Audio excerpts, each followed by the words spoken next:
somos da Lambda 3. Lambda é uma empresa que tem mais ou menos 3 anos aí. No registro, nós temos um pouco mais de 30 projetos de software entregues, de diversos tamanhos. O Rafael atua com a gente como facilitador de equipes, né? Atua hoje num dos maiores projetos que a gente tem lá. São em torno de 30 pessoas.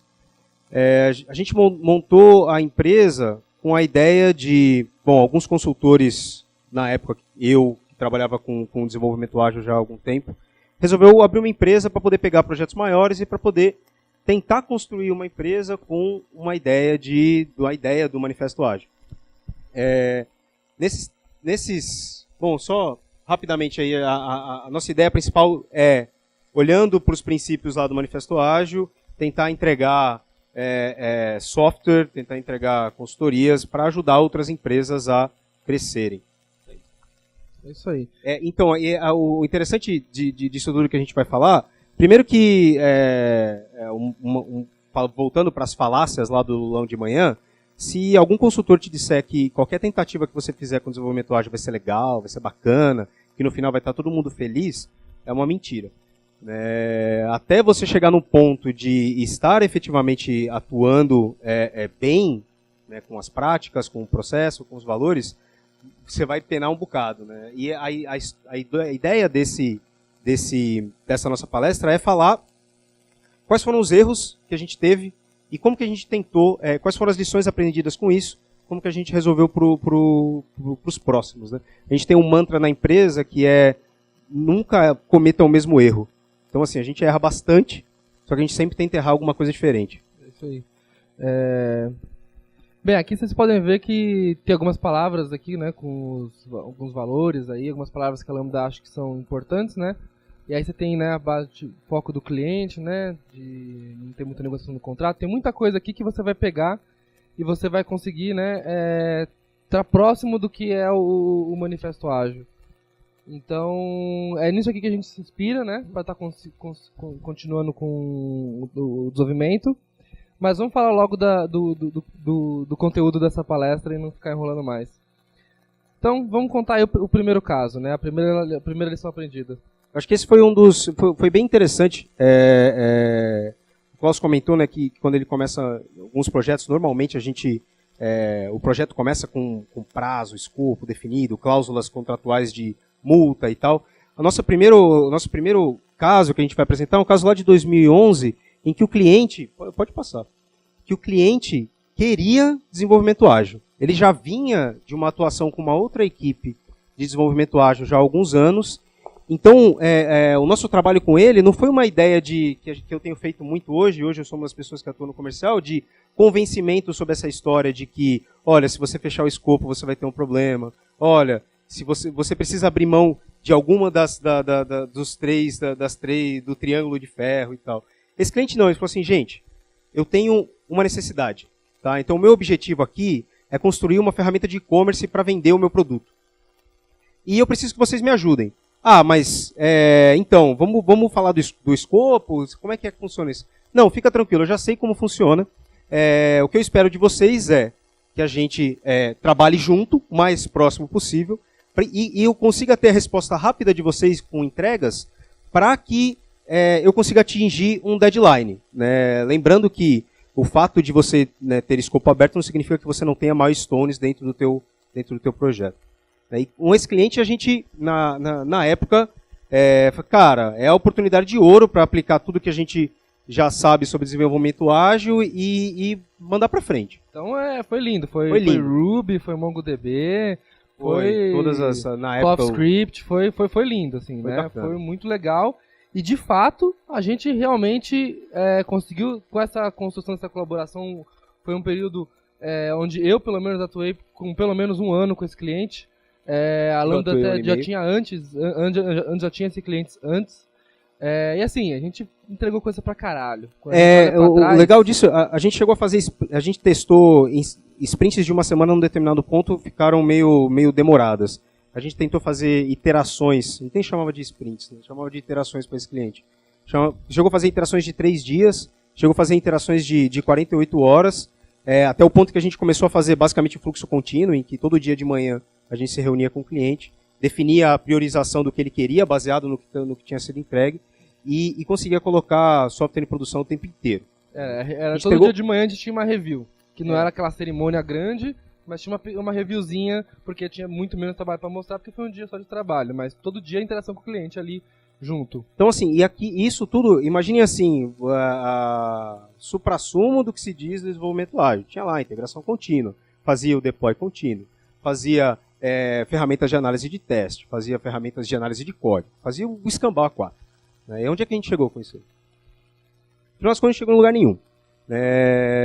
A gente tinha muito software entregue com esse cliente, muito software mesmo, né?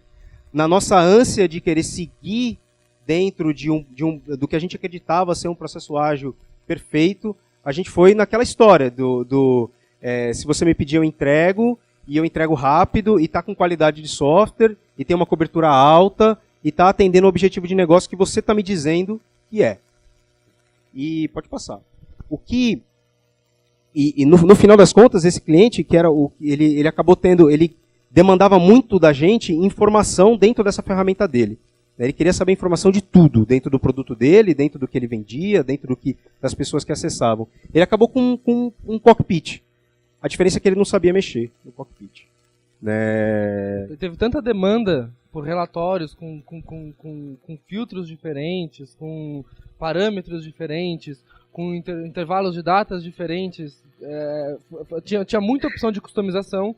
E aí a gente falou, cara, isso está ficando muito complexo, né? Como é que a gente sentou e conseguiu centralizar aqueles relatórios de uma forma uniforme, onde toda alteração de relatório ia num único ponto da aplicação. Ficava muito mais fácil para todo mundo gerenciar isso. E aí no final ficou tão complexo esse relatório que o cliente no final não sabia usar o relatório que ele mesmo pediu. E acho que até hoje eles ainda não sabem extrair tudo que eles pediram, que eles precisavam, mesmo porque nem eles sabiam se eles realmente precisavam de muitas coisas que eles pediram. E isso foi um outro problema, porque o cliente começou a pedir automatização. E esse cliente... Na verdade foi até interessante, né? Ele começou a ver o nosso processo de deploy contínuo e teste automatizado, e ele achou o máximo aquilo. Ele falou, pô, por que eu não uso isso no meu negócio? Por que eu não começo a automatizar as minhas... da mesma forma que você automatiza quando você muda o código, aparece no site que eu acesso, por que eu não começo a automatizar os meus processos internos para fazer rodar o meu produto, para fazer rodar o meu e-commerce que está atuando ali, né? E isso acabou sendo problemático. Por quê? Nesse ponto, o cliente parece que ele fica com nesse caso ele ficou com uma caixa preta lá. Eu não sei muito bem o que esse negócio faz aqui, mas eu acho que a coisa está funcionando aí, então não vou mexer, e gerou com o cliente até uma sensação de medo do produto que ele mesmo ajudou a construir. Exatamente. E ainda mais quando você está no contexto como ele estava. Que embora não fosse os anos iniciais ali de uma startup, porque ela já tinha virado acho que pelo menos uns 2 anos, ainda era um negócio que não tinha virado, né? Eles ainda estavam em validação, em hipótese. Era um projeto de muito investimento. Então, assim, eles não tinham certeza. E você apostar por uma saída como essa, quando você tem um cenário de incerteza, é quase certeza de que você vai estar jogando dinheiro num negócio que você não precisa. Porque você não tem nenhum indício de que aquela automatização, ela por si se paga, traz valor de negócio. E ela resolve seu problema de negócio, porque você não tem nem domínio sobre o seu negócio direito ainda. Principalmente quando você ainda está em época de validação de hipótese. E aí, qual foi o problema que a gente enfrentou, né? Aquela clássica, né? Ele estava querendo resolver com uma automatização de processo um problema que ele deveria resolver com pessoas. Não era fazendo um processo que iria enviar um e-mail para os clientes que tivessem nessa configuração ou naquela que ele ia conseguir resolver o problema dele. Ele precisava de alguém atendendo esses caras e olhando para esses caras, vendo as recorrências. Precisava ter alguém monitorando esse processo e acompanhando esses clientes. Não simplesmente um processo de e-mail que mandava um e-mail e pergunta: você teve algum problema? Teve algum problema? De vez em quando, para critérios A, B, C, D. Então, assim, novamente, a ideia de você querer resolver um problema de pessoas, né? Que precisa de acompanhamento de pessoas, onde você precisa estar próximo do cliente, utilizando a automatização de um processo. E, inclusive, recentemente, né, a gente teve um projeto, eu lembrei agora, que foi mais ou menos a mesma coisa, porque esse daí a gente era escopo fechado, a gente não teve chance de conversar sobre isso. Mas era basicamente um cliente que ele pediu para não, quando você precisava ter alguns critérios de segurança. E aí, já que eles estavam melhorando a segurança, eles aproveitaram, eu quero que, então, quando o usuário digitar senha errado 3 vezes, bloqueia o usuário, né? Aí depois, quando a gente fez a review e mostrou, agora a gente digitou a senha 3 vezes, bloqueia o usuário, ele falou, mas isso vai me dar muito trabalho, porque eu vou ter que desbloquear os usuários, trocar a senha do pessoal, então faz o seguinte, não tem como mandar um e-mail com uma reset de senha e já desbloquear o usuário logo em seguida? Falei, você tem noção que você não está bloqueando o usuário, né? Se você bloqueia ou desbloqueia logo, você não está bloqueando. Novamente é a mesma história, né? Provavelmente nessa época em que esse projeto aconteceu, a gente, com a mentalidade daquela época, acabaria de um jeito ou de outro fazendo isso. Na ideia de que, olha, eu estou atendendo o que o meu cliente quer, e se ele está definindo um objetivo de negócio, vamos para frente para me entregar. Tá. Então, qual que é o seu papel quando você se depara com uma situação como essa? Né? É falar, não. É falar, calma aí. Vamos entender exatamente o que a gente está fazendo aqui em vez de sair implementando tudo o que o seu cliente está pedindo. Quer dizer que você não vai colaborar com o cliente? Não é isso. Não é que a gente não vai colaborar com o cliente. Mas que a gente precisa ajudar ele quando ele tá perdido e não tem justificativas reais do porquê aquelas hipóteses dele realmente fazem sentido. E justamente questionar ele. E trazer para ele o questionamento e entender quais são aquelas razões. E aí, assim, a gente tá falando de um cliente que ele estava completamente satisfeito com o nosso trabalho.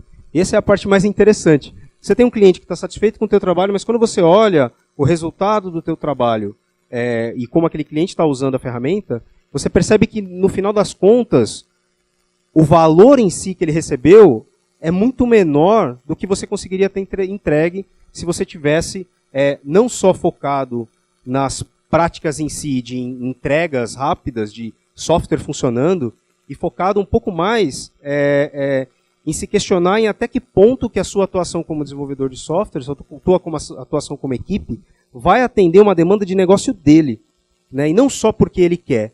Quando a gente fala para parar, quer dizer, antes mesmo de você dizer, não, eu consigo responder a mudança, eu consigo entregar rápido porque eu tenho teste automatizado, eu tenho tudo lindo, maravilhoso. Para e pensa até que ponto que isso influencia o que vai influenciar para o teu cliente no negócio dele.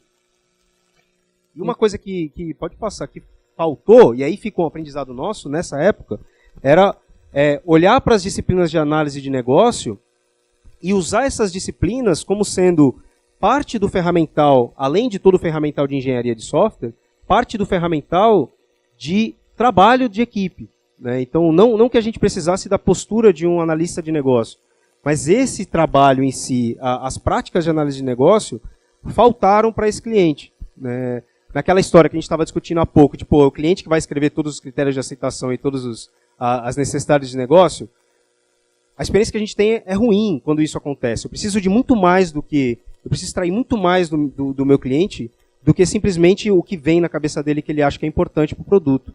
Né? E esse aqui é um ponto que, depois, no final de cada projeto, a gente faz uma grande retrospectiva, além das retrospectivas e tal, mas para tentar identificar quais são os problemas que a gente vai tentar resolver para o próximo. Né? E esse foi um deles aí.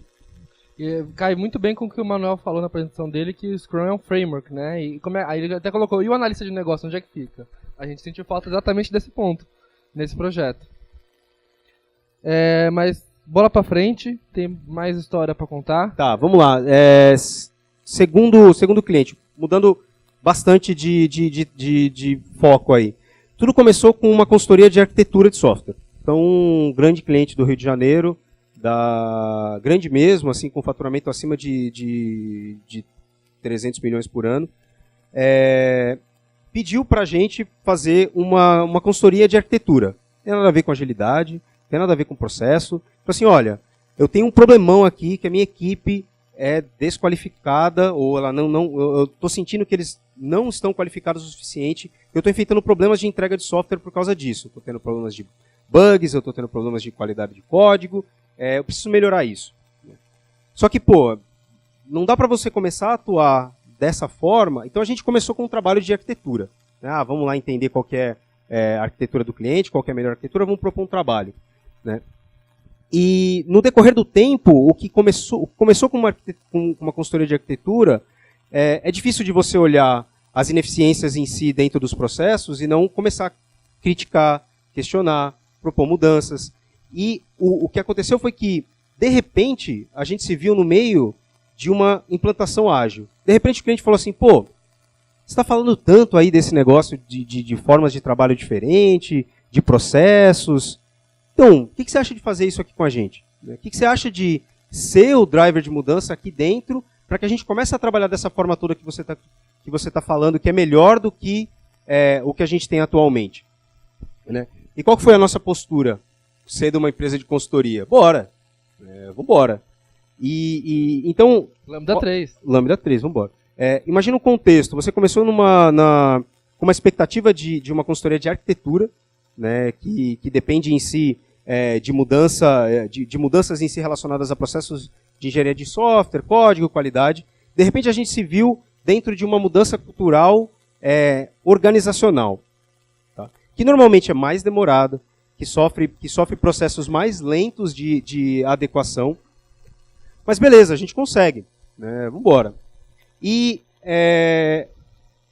começou tudo lindo, maravilhoso. A gente chegou a ter quase 20 pessoas atuando dentro desse cliente. Porque no momento em que você começa, numa consultoria de arquitetura, está dizendo, cara, é assim que você deve fazer e assim vai dar certo. Olha só que legal.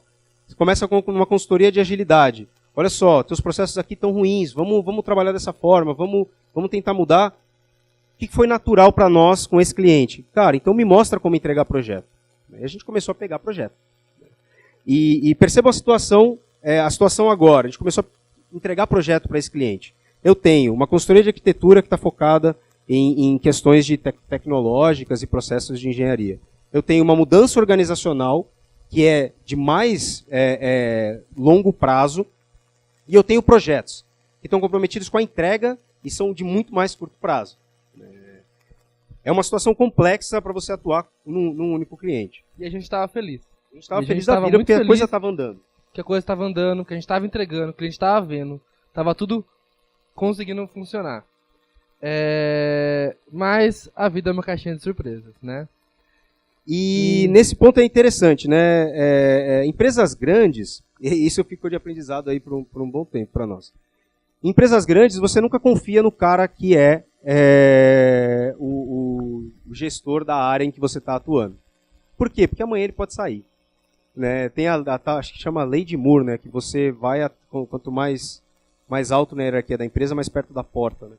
E com a gente, o que aconteceu foi que numa sexta-feira, então a gente começou essa atuação toda dentro da área de TI. Então tinha um patrocinador lá, que era o cara responsável pela área de TI, que estava junto com a gente, alinhado, vamos junto, olha, vocês têm liberdade total aqui, vamos atuar. Numa sexta-feira a gente descobriu que ele foi mandado embora.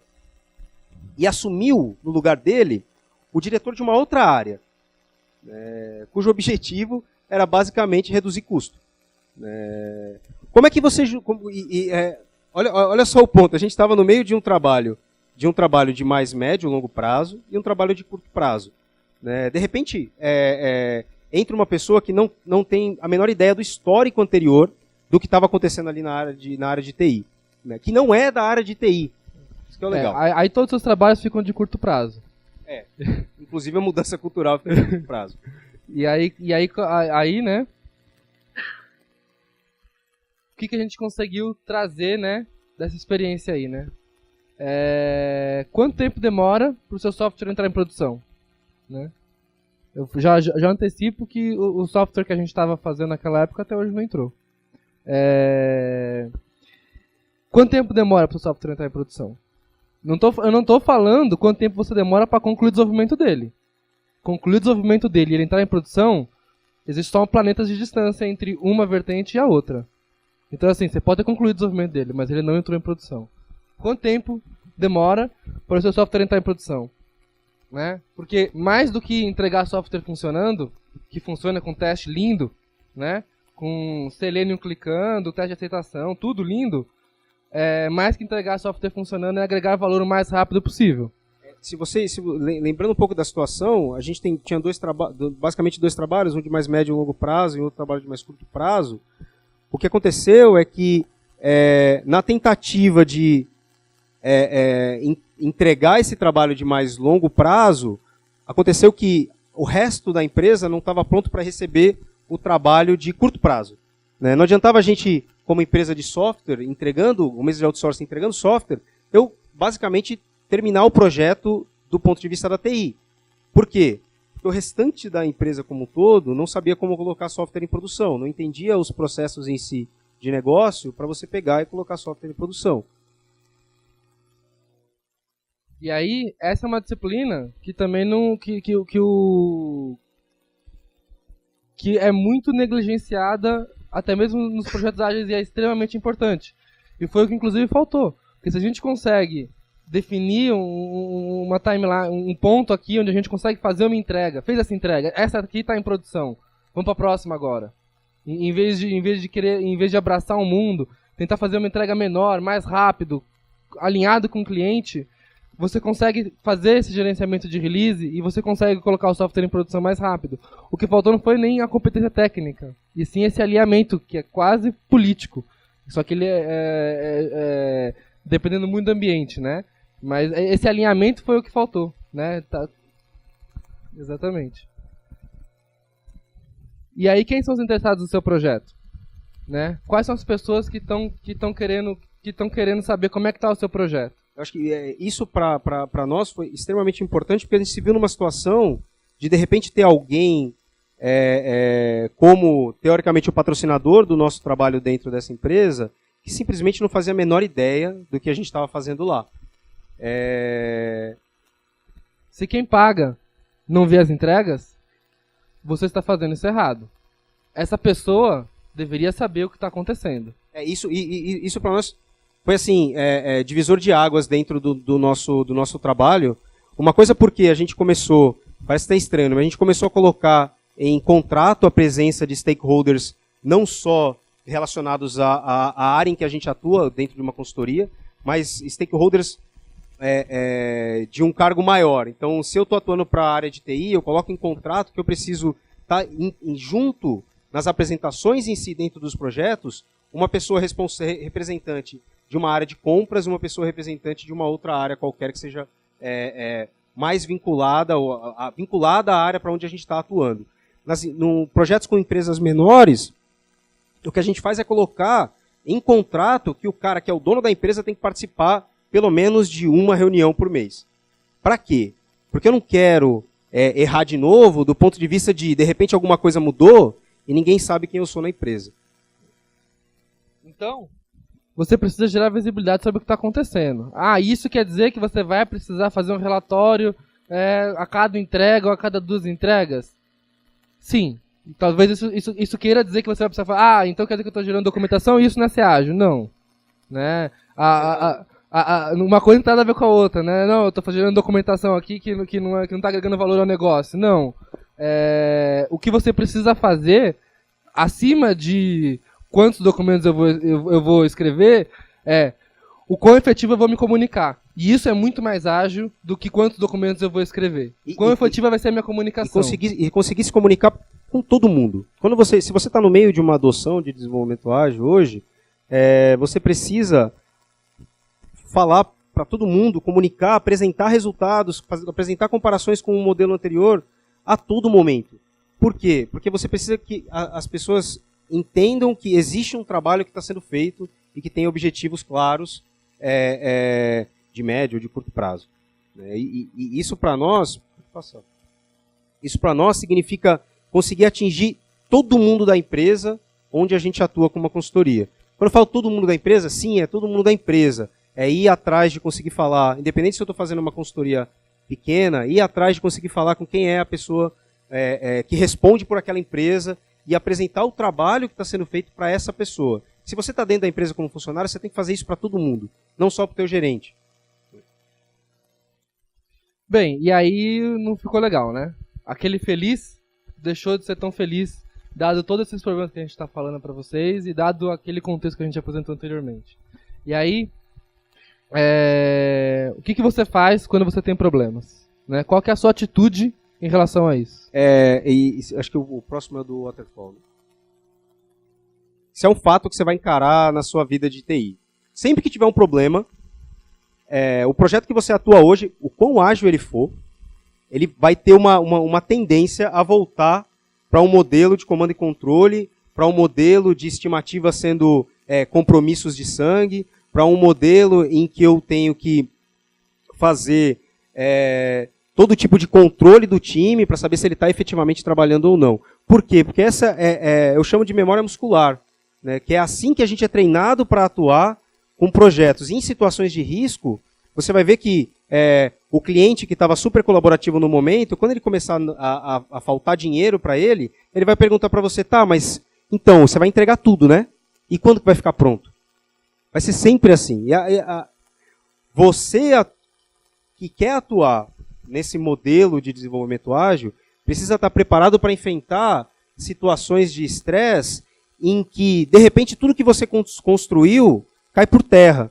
Em que as pessoas simplesmente esquecem tudo que você falou, que você tentou apresentar, os livros que você sugeriu, as reuniões que você teve, porque no momento de estresse elas voltam para um estado emocional de ilusão de controle, né, de ilusão de querer ter o controle sobre dentro da complexidade. Então ela tenta, o máximo que ela vai tentar fazer é tentar reduzir a complexidade porque ela entende que seja aceitável, vai tentar estabelecer métricas contigo, que vão ser métricas que a gente sabe que não funciona, mas que ela vai tentar te empurrar de qualquer jeito, porque é como ela vai tentar se sentir mais segura. Bem, o que a gente faz quando a gente tem problemas é mesmo assim tentar entender por que esse cliente está com esses problemas, por que ele está fazendo essas cobranças em relação a gente, como é que a gente consegue mesmo assim suprir essa demanda. Como é que a gente consegue colaborar com ele e aceitar esse novo desafio que mudou completamente o contexto, mas a gente vai aceitar o desafio.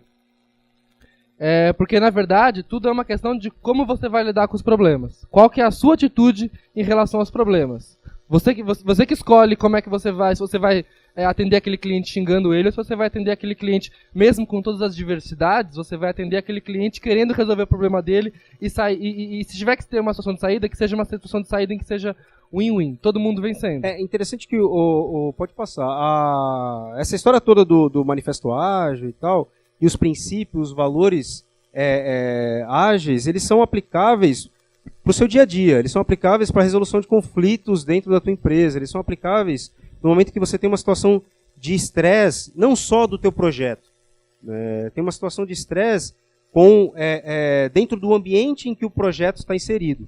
Né? E o que a gente tenta fazer usar o conhecimento em desenvolvimento ágil, seja ele de estabelecer acordos de curto prazo, seja ele de muito diálogo, muita discussão, para reafirmar essa postura ágil, não só na entrega de software, mas na relação em si que você tem com os clientes.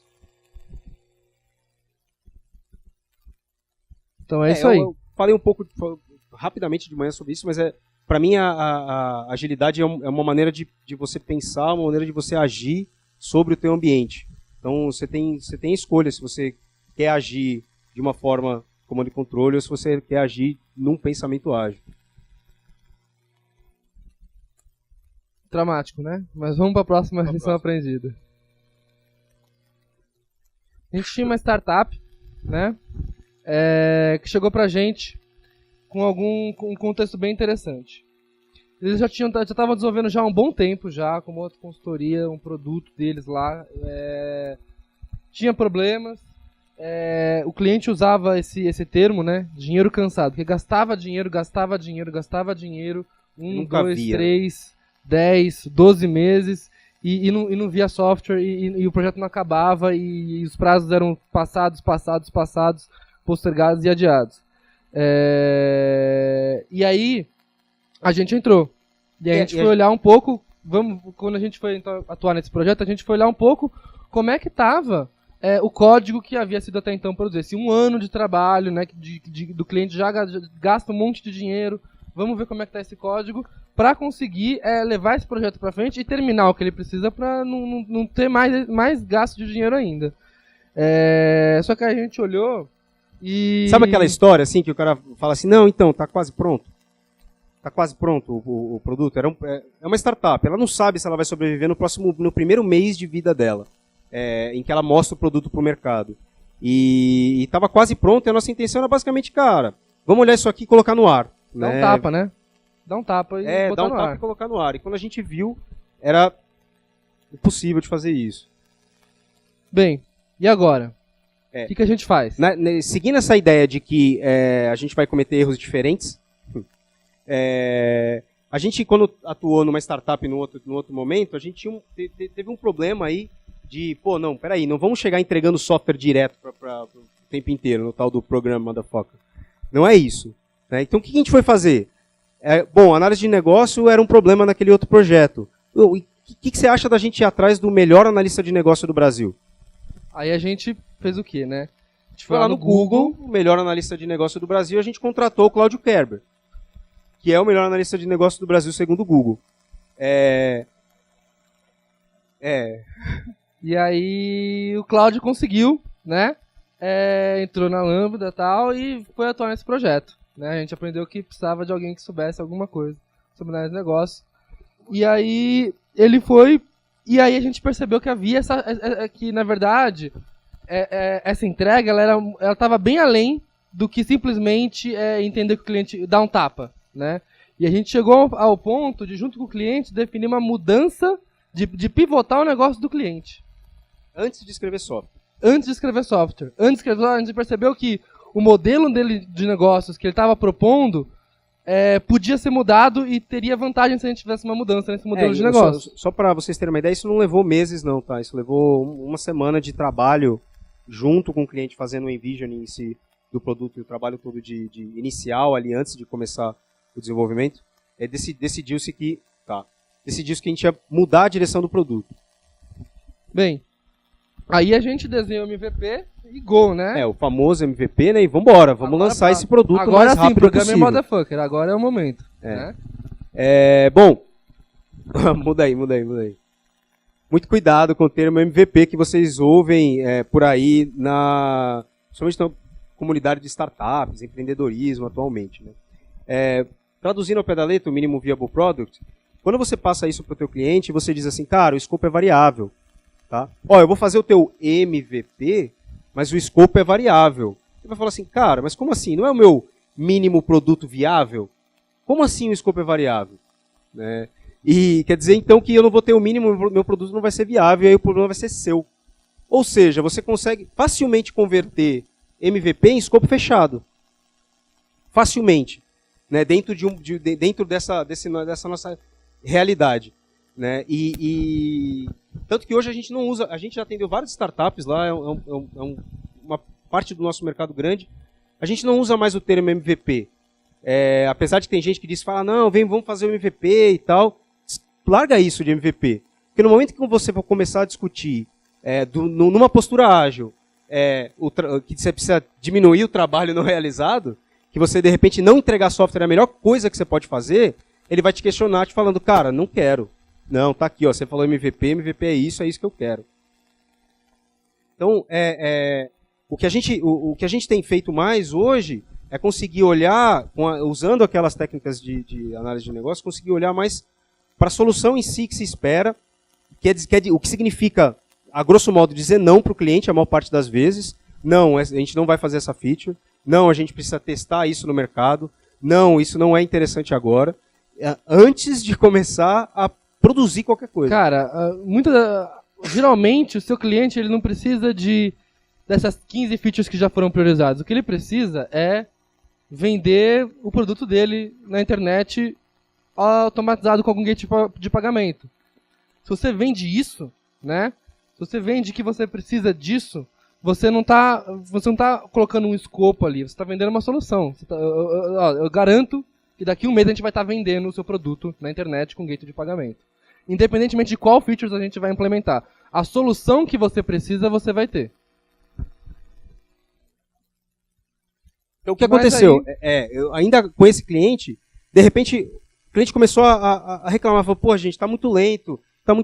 Com um projeto com dinheiro cansado, quer dizer que todo o real que ele gasta nesse outro projeto, ele quer o máximo, quer uma sangria desatada, né? Porque ele quer tirar o máximo proveito possível, porque ele já gastou uma fortuna antes, né? Agora ele quer ver resultado e quer ver resultado rápido, né? Bem, aí, obviamente, né, o cliente ficou insatisfeito por causa dessa sensação de lentidão, e aí a gente percebeu que estava tendo um pouco de over-engineering no desenvolvimento do projeto. Isso, né? e aí parte por uma escolha da equipe. Tá? E é importante, isso também para nós mudou bastante, que é a definição em si de quem são as pessoas que participam do projeto, dependendo do tipo de cliente. Por exemplo, a gente tem um outro cliente que é um cliente corporativo. Tá? Corporativo é enterprise, entendeu? JB, 15 camadas de teste, testar controller, olha, é bonito. Cara, startup, ela não sabe se ela vai sobreviver em 2 meses, em 1 mês. Você precisa de 17 camadas de teste. Você precisa testar o request, testar o controller, testar a rota, testar as mensagens HTTP se chegam corretas. Você não precisa disso. Você precisa garantir que está funcionando. E assim, nesse caso, o que aconteceu? A gente viu que as pessoas que formavam a equipe para atender esse cliente, que eram algumas pessoas, elas vinham de um background de enterprise. Aí você coloca ele num ambiente que ele precisa efetivamente conseguir apresentar software com o mínimo de qualidade para garantir uma consistência, para garantir uma segurança do ponto de vista do desenvolvimento, e ele se via perdido. Eu falei, não, cara, eu preciso fazer 17 camadas de teste. Quando eu falo 17 camadas de teste, porque é verdade. A gente tem muito forte lá essa ideia de deixa o problema acontecer. Né? Cara, não, eu vou testar tal coisa, vou fazer isso daqui porque vai ter esse problema. Cara, cria o controle de usuário quando você tiver problemas com esses usuários. Controle usuários a partir do momento que eles fiquem descontrolados, não enquanto eles são 15 usuários. Quando eles ficarem descontroláveis, controle eles, não antes disso. Deixa o problema acontecer. Quando o problema acontecer, a gente vai atuar para resolver o problema. E resolva os problemas que existem, isso também, né? As pessoas resolvem adoram resolver os problemas que não existem.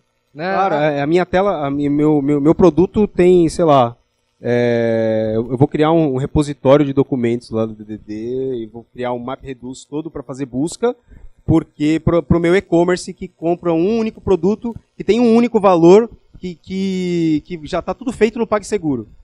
Então, não precisa, está acabando. Bem, testes é investimento, naquela questão do overengineering que a gente falou. E a gente acabou resolvendo esse problema com uma liderança no projeto. O que a gente precisava mostrar para esse time? Né? Então, eu não tinha um gerente lá para bater na varinha com o pessoal. Mas a gente precisava mostrar para esse time que é necessário uma mudança de postura para esse contexto. Esse cliente, para ele não precisa de um investimento tão grande em testes, porque ele não tem certeza se o negócio dele vai sobreviver. Então, o que a gente acabou fazendo? A gente pegou uma outra pessoa mais experiente nesse contexto e colocou ela junto do time, trabalhando com o time. Então não foi o gerente para ficar olhando o que eles estavam fazendo, foi alguém para entregar software junto. E dessa forma... É o que a gente está falando hoje lá como uma visão mais pragmática, de como resolver o problema e go, entendeu? E ir pro próximo. Bem, a gente lançou, né? Entregamos e foi tudo bem. Mas já que, para fechar, né? Recapitulando então, mais que entregar software funcionando, agregar valor o mais rápido possível. Abaixo ao analista de negócio e salve a análise de negócio. Você não precisa ter um Claudio Kerber, a gente achou melhor. Mas você precisa ter alguém olhando para análise de negócio. Você precisa ter alguém olhando para isso. Visibilidade e planejamento. Né? Fazer um planejamento, quanto mais escalas políticas você tiver, mais você vai precisar fazer isso. Abaixo ao gerente de projetos e salve ao gerenciamento de projetos. Tem muita coisa ali, boa parte que a gente falou aqui, nenhuma das técnicas ágeis resolve. Você vai precisar procurar referências em outras coisas. E não é só na gestão de projetos, talvez alguma coisa em facilitação. Tem muita coisa diferente aí, tem muita coisa que vai além. Como o próprio Manuel falou, você precisa complementar o framework com alguma outra coisa. Tem muita coisa além disso. Agilidade e militância. Decisões baseadas em contexto, exatamente a mesma coisa que o Manuel falou. E vem da solução, não vem do escopo. A gente também usou desenvolvimento ágil. É isso Valeu. aí.